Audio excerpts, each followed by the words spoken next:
The name of my story, the title of my story is Mothers. We all have one. Chicago, Illinois, 1945. Blood.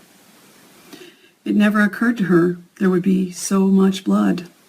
Blood on her thighs, running down her legs, blood on her belly and her back, blood on the newspaper beneath her body, and blood on the wood floors beneath the newspaper and on the dirt and debris beneath everything. Blood everywhere.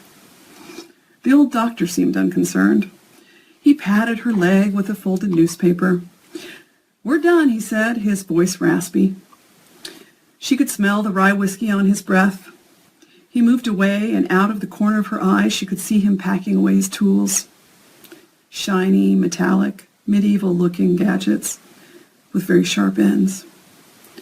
The sight of them made her body remember, and it shuddered again with a ripple of pain.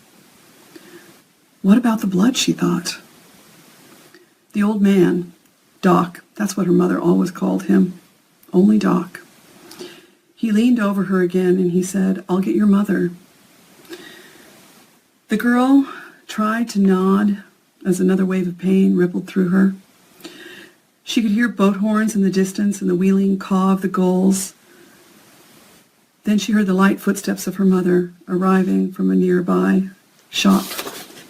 It was a stoop. She was on the lookout there because what they were doing required a lookout. Her mother helped her stand. The girl wobbled to her feet, the sweet stench of chloroform lingering over her like a cloud. Salty tears trickled from her eyes and ran down the soft corridors of her face. Her mother pushed the girl's clothes into her hands. "You'll be fine," she assured her daughter. "Hurry up. You can cry about this later. We need to get home now." My grandma was kind of a hard woman. The girl followed her mother to the car, pausing only long enough to take one last look at the shattered building from which she came. This moment was at once the beginning and the end. The life that she had created, she had destroyed here. In this place, a rotting, abandoned warehouse drenched in blood. This was her baby's tomb. It took my mother decades to understand the decision she made, and a lifetime to accept it. As a child, I watched my mother struggle with depression. She never really talked about it, but I knew she suffered from a deep and hidden pain. When she came home from her waitress jobs, she usually had 3 at a time. There were a lot of us, and she had a lot of mouths to feed. I'd rub her back and tell her it would be okay, not really understanding what it was, or that some things could nor would ever be okay. I always knew when the time was approaching for one of my mother's little rests at what the adults referred to as the quiet place. She would come home drunk from her shift as a cocktail waitress. She worked at the officers' club on the base where we lived, Camp Pendleton. My sisters and I would lead her into the bathroom and help her out of her clothes. They stunk of Brandy Alexander's. We'd take off her red beehive wiglet and place it in its special box before dragging the rest of my mother to bed. The next day, my mother would apologize, but her guilt never lasted long. Her behavior would become more erratic with each passing day, until she could no longer cope with even the smallest of life's nuisances. A lost shoe or a tardy slip from school would send her into a swirling panic. Ending with her on the floor, collapsed in tears.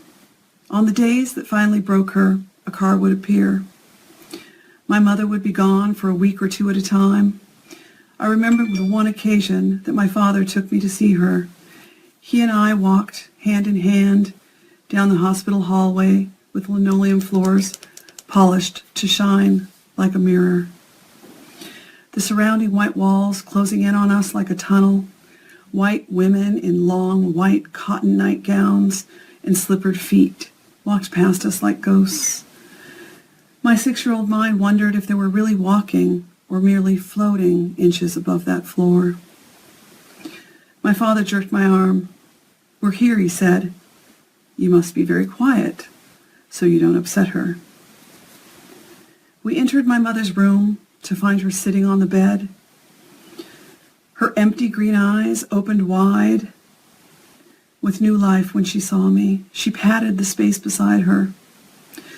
I moved over toward her and sat down, folding my small freckled hands in my lap, trying to be good. Never my strong suit. My mother reached over and touched my auburn hair, her touch so very gentle, I thought we'd both break. My mother told me later about the electric shock treatments and the pills, how broken she felt, how she couldn't stop crying, how they tried everything to fix her, but nothing worked. I spent my 16th birthday at Planned Parenthood, rotating from the waiting room to the exam room before landing in the consultation area. A nurse walked in and advised me on the dangers of premarital sex before handing me 3 purple rectangular flat containers held together by rubber bands. Butterflies adorned the plastic purple sleeve over the pill containers, like they were flying away. I didn't have a boyfriend, but I decided to be prepared for when I did. During that time, my mother and I were hardly speaking. My teenage rebellion was in full throttle. Going on the pill seemed like the next big move. I came home and showed my mother the purple containers. She turned to me, her green eyes staring quietly into mine for one hard second. "Good," she said. "I'm glad you did it. You could have knocked me over with a feather." This was her reaction. This was not what I was going for. "I don't want you to get pregnant," my mother continued, "and go through what I had to go through." And that's when my mother told me about Jack and my grandmother and the warehouse in Chicago. Jack's blonde hair and blue eyes made him the most handsome boy in school. My mother couldn't believe it when he asked her to the movies on Saturday, and the Saturday after that, and every Saturday. "Why me?" she asked. "Your eyes," Jack said. My mother didn't need further explanation. Her eyes were beautiful, and she knew it. They were large and olive green with yellow flecks and drooping corners, framed by long sweeps of ink-black lashes. The family eyes, we call them, the eyes which she would one day pass down to me. Jack's father owned a successful business in town and didn't approve of his sons dating a girl from the wrong side of the tracks. Jack didn't care. He continued dating my mother all throughout their junior year of high school. He told her he loved her and they would be together forever. Boys. Forever ended the day my mother disclosed her secret to Jack. He was going to be a father. Jack didn't want to be a father.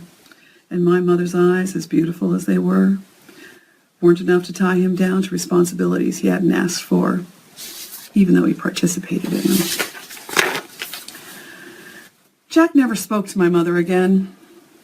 His own father showed up at my mother's house a few days later, banging on the front door.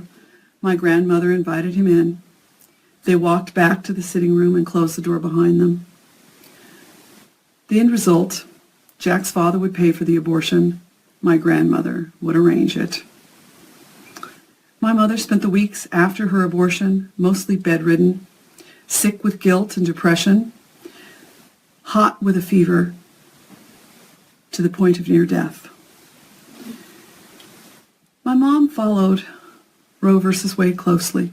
When given the chance, she always spoke up about women's rights and how important it was for girls to have control over their own bodies.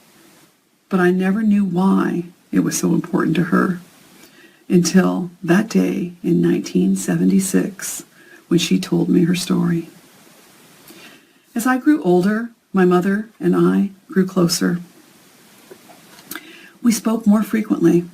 Often our conversations would turn to women's choices and how far we had come.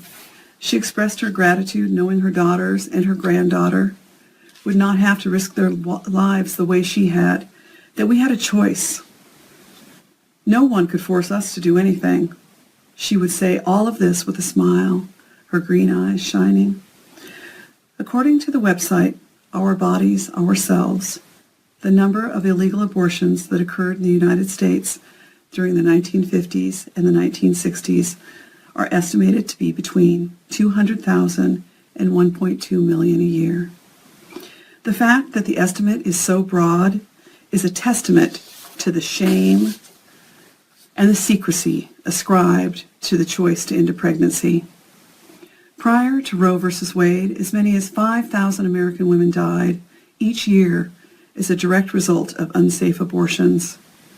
Today, abortion is one of the safest clinical procedures performed in the United States, with a death rate of 0.6 per 100,000 procedures, less than 1%, according to the World Health Organization. Yet also, according to the World Health Organization, nearly half of all abortions worldwide are unsafe.